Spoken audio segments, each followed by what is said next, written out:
Assalamualaikum warahmatullahi wabarakatuh. Selamat datang di pertemuan kedua di mata kuliah Sistem Manajemen Basis Data bersama saya dosen pengampu Anda semua, Novita Ranti Muntiari. Materi yang akan kita bahas kali ini adalah pengembangan basis data. Sebelum kita bahas materi selanjutnya, kemarin pertemuan pertama ada kuis dan tugas. Ya, saya harap semua mengerjakan ya dengan baik hingga hasil yang diharapkan juga baik. Selanjutnya kita akan masuk ke materi pembahasan. Di sini yang akan kita bahas kali pertemuan ini adalah arsitektur basis data, data independen, konsep DBMS, komponen DBMS, fungsi DBMS, dan bahasa yang digunakan di dalam DBMS. Yang pertama kita akan membahas arsitektur basis data. Di sini arsitektur basis data terbagi oleh 3. Yang pertama tingkat eksternal, yang kedua tingkat konseptual, dan yang terakhir adalah tingkat internal. Tingkat eksternal atau bisa dibilang external level yaitu menerapkan view atau tampilan basis data dari sekelompok pemakai. Pada tingkat ini digambarkan sebagian basis data yang relevan dengan user. View level suatu aplikasi program tidak akan memperlihatkan data tipe, juga menyembunyikan informasi, misalnya gaji, yang mempunyai tingkat security tertentu yang terkait dengan otoritas user. Yang kedua, saya akan menjelaskan tingkat konseptual atau conceptual level. Di sini menerapkan struktur basis data yang terdiri dari entitas, data types, relationship, user operation, and constraint. Untuk setiap kategori, user dapat digunakan hack level or implementation model. Yang ketiga adalah tingkat internal atau internal level, yang menerapkan struktur penyimpanan basis data secara fisik pada sistem komputer dan organisasi file yang digunakan dalam penyimpanan dan mengakses basis data. Di sini ada pohon skema arsitektur basis data. Di sini ada pohon skema arsitektur database. Di sini yang pertama external level. Yang kedua ada conceptual level. Selanjutnya dilakukan internal level. Setelah itu masuk ke store database. Atau dapat dijelaskan internal view di sini. Misalnya isinya nomor, nama, umur, gaji. Internal level yang kedua di sini tab nomor, nama atau brand nomor. Masuk ke conceptual level, di mana conceptual level di sini F nama ini mempunyai data tabel sendiri dan salary ini juga mempunyai tabel sendiri. Dan selanjutnya masuk ke internal level di sini. Internal level yaitu struktur dari masing-masing database itu atau dari field-nya tersebut. Selanjutnya, di sini konseptual data model. Konseptual data model itu sendiri termasuk model yang high level or konseptual data model. Konsep yang mudah dimengerti oleh end user. Dan menggunakan konsep entitas, atribut, dan relationship. Entitas sendiri adalah representasi objek dalam dunia nyata. Misalkan mahasiswa, atau objek dalam konsep, misalkan agama. Atribut sendiri adalah representasi properti yang dimiliki oleh suatu entitas, misalnya alamat atau gaji karyawan. Relationship adalah hubungan antara beberapa entitas, misalkan hubungan antara entitas pegawai dengan entitas proyek adalah pelaksanaan proyek. Selanjutnya, di sini ada contoh IRD. Di sini ada namanya yang kotak ini dinamakan entitas, oke? Dan depositor ini dinamakan relationship. Selanjutnya entitas ini ada berbagai macam atribut yang seperti ini namanya atribut. Jadi customer mempunyai nama customer, social security, terus customer street, customer city. Jadi atribut ini dihubungkan ke entitas atau entitas ini memiliki berbagai macam atribut. Dan selanjutnya entitas dihubungkan oleh relationship.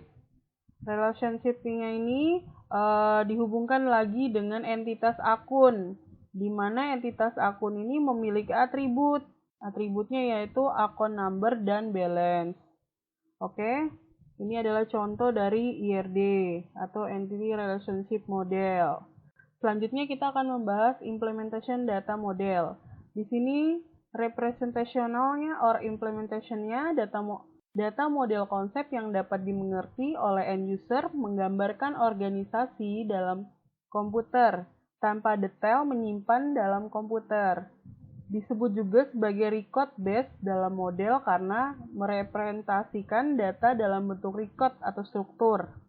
Konsep ini digunakan untuk menjelaskan skema tradisional komersial database seperti relational database, network, dan hierarchical database. Record struktur. Jadi di sini kita tipe customer sama dengan record, name itu string, street itu string, dan city itu integer. Cara penulisannya seperti ini. Selanjutnya kita masuk ke mapping transformasi, di mana mapping sendiri adalah proses mendefinisikan informasi dari suatu level ke level lainnya. Mapping juga dibagi dua, yaitu konseptual atau internal mapping dan eksternal atau konseptual mapping. Di sini konseptual atau internal mapping, pendefinisiannya adalah hubungan antara view konseptual dengan basic data di level internal. Bagaimana record atau field di dalam level konseptual didefinisikan di level internal. Jadi, selanjutnya eksternal atau konseptual mapping, yaitu pendefinisian hubungan antara view konseptual dengan view eksternal. Selanjutnya, apa yang dimaksud dengan data independence? Di sini data independent adalah ability atau kemampuan untuk memodifikasi definisi skema pada suatu level tanpa berkaitan pada definisi skema pada level yang lebih tinggi. Dan juga interface antara level dan komponen harus mendefinisikan dengan baik, sehingga perubahan pada suatu bagian tidak akan berakibat pada bagian yang lain. Di sini ada dua tipe data independence. Yang pertama, logical data independence. Yang kedua adalah physical data independence. Di sini yang termasuk logical data independence adalah konseptual atau logical. Skema dapat diubah tanpa perubahan eksternal skema dan aplikasi program, jadi tanpa dirubah. Dan perubahan hanya terjadi pada interface, yaitu view definition dan mapping pada DBMS. Contoh perubahannya itu adalah penambahan atau pengurangan data item atau perubahan constraint. Di sini perubahan logical skema tidak mengubah eksternal skema atau aplikasi program. Jadi pada saat ada data redundancy di sini tidak merubah apa-apa. Oke. Selanjutnya, physical data independence. Di sini yang dimaksud adalah physical data independence adalah internal physical skema dapat diubah tanpa perubahan pada konseptual atau logika skema. Physical file selalu perlu diorganisir, bisa karena disk space sudah penuh, atau perlu penambahan atau perubahan akses struktur untuk tujuan meningkatkan kinerja pencarian atau perbaikan data. Contoh dari physical data independence adalah query untuk membuat daftar kuliah menurut semester tidak perlu berubah sekalipun pada physical skema proses ini akan dilakukan dengan direct access path menurut K semester dan tahun. DBMS sendiri yaitu Database Management System, yang dimana DBMS adalah perangkat lunak yang menangani semua pengaksesan database, mempunyai fasilitas membuat, mengakses, dan memanipulasi dan memelihara basis data. Jadi dalam DBMS juga mempunyai dua bahasa, yaitu Data Definition Language atau DDL. Yang kedua, Data Manipulation Language atau DML. DML sendiri terbagi jadi dua, yaitu Procedural DML atau Procedural. Procedural DML yaitu statement dimasukkan atau dijadikan satu dengan General Purpose Language atau bisa dibilang host language, hanya dapat mengambil satu record dan mempunyai record at a time. Karena itu merupakan host language agar bisa dibuat suatu loop untuk ambil record dalam proses. Yang termasuk non-procedural DML adalah disebut juga data sublanguage dan bisa dimasukkan melalui terminal atau dijadikan satu dengan general purpose language atau host language. dan dapat mengambil banyak record dengan spesifikasi tertentu dalam DML set at all time DML. Bisa merupakan query language di mana data retrieval dan update yang dapat dilakukan secara internal pada set alone system. Selanjutnya, data definition language atau DDL. Bila tidak ada pemisah antara skema, konseptual, dan internal, maka database administrator DMA dan database designer akan menggunakan bahasa DDL untuk mendefinisikan kedua skema tersebut. Jadi diperlukan DDL compiler yang fungsinya menjelaskan setiap skema konstruktur atau objek yang menyimpan deskripsi tersebut di dalam DBMS katalog.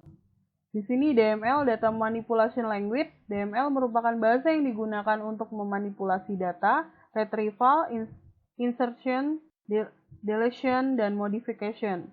DMS yang baru biasanya menggunakan integrated language untuk eksternal, konseptual, dan data manipulation. Kita masuk ke fungsi DBMS. Fungsi DBMS antara lain yaitu data definition, yaitu DBMS harus dapat mengolah atau mendefinisikan data. Selanjutnya yaitu data manipulasi, di mana permintaan-permintaan dari perangkat lunak untuk mengakses data. Dan yang selanjutnya adalah data security atau integrity. DBMS harus dapat memeriksa security dan integrity data yang didefinisikan oleh DBA. Selanjutnya yaitu data recovery atau konsurensi, yaitu DBMS harus dapat menangani kegagalan-kegagalan atau pengaksesan database yang dapat disebabkan oleh kesalahan sistem, kerusakan disk, dan lain sebagainya. DBMS harus dapat mengontrol pengaksesan data yang konkuren, yaitu bila satu data diakses secara bersama-sama atau lebih dari satu pemakai pada saat yang bersamaan. Selanjutnya, fungsi DBMS yaitu data dictionary. DBMS harus menyediakan data dictionary-nya. Yang terakhir adalah performance. Di sini DBMS harus menangani untuk kerja dari semua fungsi seefisien mungkin. Di sini ada berbagai komponen DBMS. Yang pertama, query processor, file manager, DML processor, dictionary manager, dan DDL compiler. Di sini penjelasan dari pengolahan query atau query processor adalah suatu komponen utama DBMS yang mengubah bentuk query ke dalam satu rangkaian instruksi low level diarahkan pada database manager. Yang kedua, manager database atau yang menghubungkan dengan program aplikasi use, submit, dan query. Selanjutnya, manager file, yaitu memanipulasi file berdasarkan penyimpanan dan mengatur alokasi ruang penyimpanan pada disk. Itu menetapkan dan melihara daftar struktur dan indeks penggambaran skema internal. Selanjutnya, DML processor mengkonversi DML statement embedded adalah suatu program aplikasi ke dalam fungsi standar disebut bahasa host. DML processor harus interaktif dengan pengolahan query, penghasilan kode yang sesuai. Selanjutnya, DDL compiler. DDL compiler yaitu mengkonversi DDL statement ke dalam satu set tabel yang berisi metadata. Yang terakhir yaitu katalog manager, yaitu mengatur akses dan memelihara sistem katalog diakses harus oleh komponen DBMS. Di sini ada gambar skema komponen DBMS, di mana programmer, user, atau database sendiri memasukkan dari aplikasi program atau query atau skema database, langsung diolah di sini proses DBMS-nya sebelum disimpan ke dalam database. Oke. Mungkin untuk pertemuan kali ini Ibu sekian dulu. Bisa membuka website Scala untuk absensi, dan di situ juga ada tugas dan kuisnya. Mohon dikerjakan. Ibu akhiri untuk pertemuan kali ini. Wassalamualaikum warahmatullahi wabarakatuh.